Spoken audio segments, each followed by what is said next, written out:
পরিমাণের উপর ডিপেন্ড করে আপনার ডিম, আপনার লাউ কতটুকু দিবেন, ঠিক আছে, তার উপর ডিপেন্ড করে ডিম দেওয়া।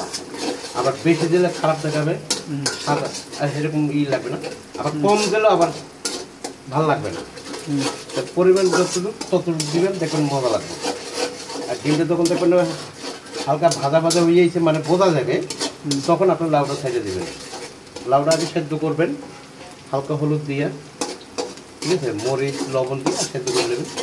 তারপরে এবার বাগার দেবেন, এটার গায়ে লাউ বুঝুন না।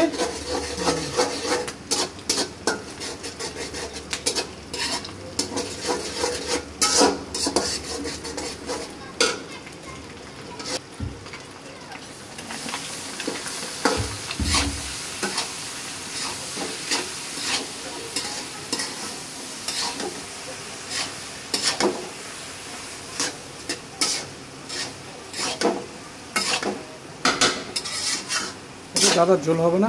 না না না, এটা শুকনা শুকনা, এটা ঝোল হয় না।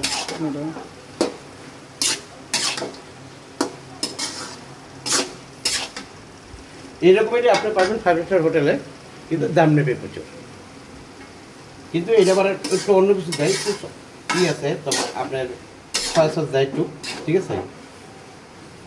তাহলে এটা তো চাইনিজ স্টাইলের রান্না। হ্যাঁ, কিন্তু আমি সস ব্যবহার করি না, কারণ আমরা যাতে বাঙালি। এবার এটা হতে কতক্ষণ লাগবে?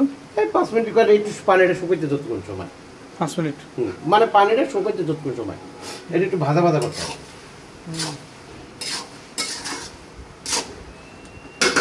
কালারটা দেখছেন ঘুরেছে।